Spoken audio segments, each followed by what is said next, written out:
Are you ready for it? Assalamualaikum warahmatullahi wabarakatuh.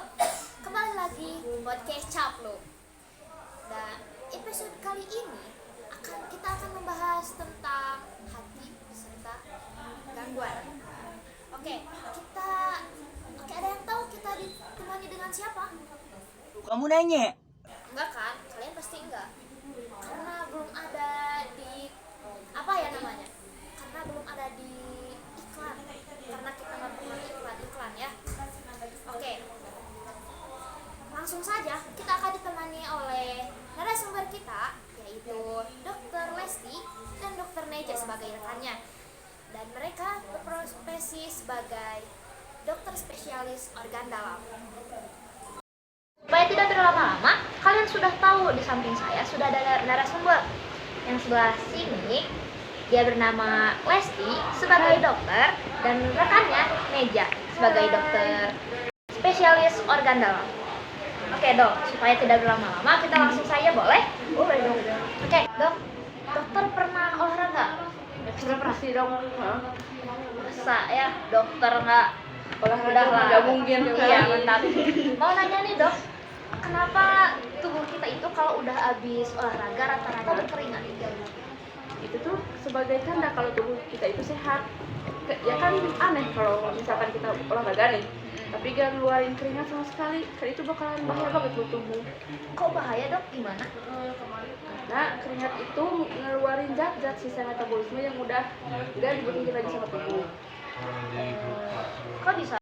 Fungsi keringat itu apa dok? Untuk apa buat tubuh kita? Oke, jadi keringat itu mengeluarkan zat-zat sisa metabolisme yang udah gak dibutuhin lagi sama tubuh. Nah, biasanya proses pengeluaran zat sisa ini disebut dengan sistem ekskresi. Ekskresi? Maksudnya apa dok? Boleh dijelasin nggak? Oh, boleh dong. Jadi, sistem ekskresi adalah proses pengeluaran zat sisa metabolisme yang udah gak digunain lagi lah sama tubuh.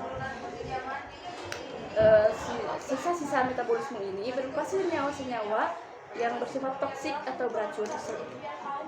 Selain sebagai salah satu organ sekresi, hati juga berfungsi untuk penawar racun, menyimpan glikogen atau gula otot, sel darah merah pada janin, dan salah satu kelenjar pada proses pencernaan. Nah, dan yang lebih hebatnya lagi, hati adalah salah satu organ yang bisa beregenerasi. Nah, bentar dok. Ngomong-ngomong soal hati nih, biasanya anak muda zaman sekarang tuh kan suka sakit hati. Kok tunjuknya di dada kiri? Padahal kan itu jantung. Bener nggak guys? Nah, bener nggak dok? Jantung itu terletaknya di sebelah kiri atas dada. Itu masalah hati. Jadi hati itu letaknya di dalam rongga perut di sebelah kanan, di bawah diafragma, dan dilapisi sama kapsula hepatis. Oh, jadi bukan yang di sebelah Bukan, itu mah kiri ya? perasaan itu Oh, mah. itu perasaan. Oke, guys, jangan salah arti ya.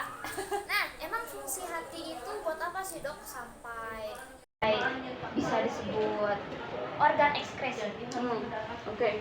Jadi hati itu berfungsi untuk mengekspresikan getah empedu, hasil dari perombakan sel darah merah yang udah rusak dan dihancurkan di dalam limpa. Oke, selain salah satu dari organ sistem ekskresi, hati juga berfungsi untuk penawar racun, menyimpan glikogen atau gula otot, dan membentuk sel darah merah di dalam janin, dan salah satu kelenjar pada proses pencernaan. Wah, ternyata hati penting juga ya buat tubuh kita. Penting banget dong pastinya. Oh iya, contoh dari gangguan sama cara gimana ya bahasanya? Cara mengatasi atau pencegahannya gimana sih dok? Sebenarnya sih ada banyak banget gangguan atau penyakit pada hati. Namun di sini saya bakalan kasih tahu 5 penyakit yang menyerang pada hati. Yang pertama ada sirosis. Sirosis ini disebabkan karena terbentuknya Jaringan parut pada hati. Kondisi ini juga terjadi karena kerusakan hati dalam jangka panjang. Yang kedua ada abses hati. Abses hati ini terjadi bisa terjadi karena infeksi bakteri atau juga bisa terjadi karena infeksi parasit. Yang ketiga ada hepatitis. Hepatitis ini disebabkan karena infeksi virus. Yang keempat ada kanker hati. Kanker hati ini disebabkan oleh kanker yang berasal dari bagian dalam tubuh lain yang menyerang ke organ tubuh. Yang terakhir ada hemochromatosis. Hemochromatosis ini disebabkan karena berlebihannya kadar zat besi dalam tubuh. Cara mengatasi gangguan itu gimana sih, Dok?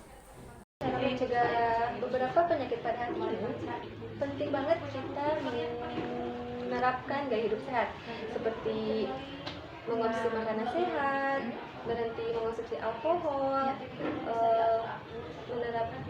menghindari makanan yang berlemak dan menjaga berat badan dengan baik. Bukan berhenti berharap sama makhluknya, kan? Kira saya gitu ya. Oke. Wah, bahaya juga ya ternyata gangguan organ ini.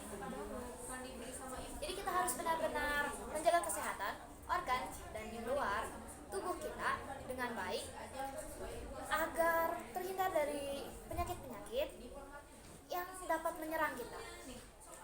Jadi apa yang dikasih pada kita itu gak sia-sia gitu aja ya.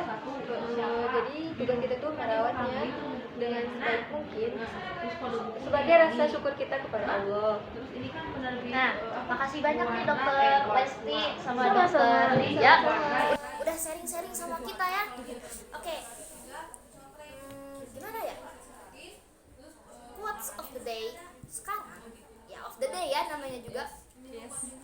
Ingat, jangan berharap pada makhluknya karena Allah itu penjemur loh. Kalian boleh tahu itu, kalian harus tahu itu dan ingat itu, oke? Nah, gimana sih Dok untuk sekarang kesimpulannya? Oke, karena hati satu dari organ tubuh kita yang berharga, jadi kita harus menjaga dan merawat hati kita dengan sebaik mungkin dan dengan sepenuh hati. Oh, insya Allah. Gimana Dok? Gimana? Dengan hati ya guys. Jangan nggak setengah hati tapi sepenuh hati guys. Nah, itulah pembahasan kita hari ini. Oke, Dok, terima kasih ya sudah meluangkan waktunya untuk bisa sharing-sharing dengan teman kita Catluk ya. Sama-sama. Oke, kalau begitu kami pamit undur dulu ya. Pamit. Dadah guys. Podcast hari ini sedikitnya bisa bermanfaat buat kalian. Wassalamualaikum, see you.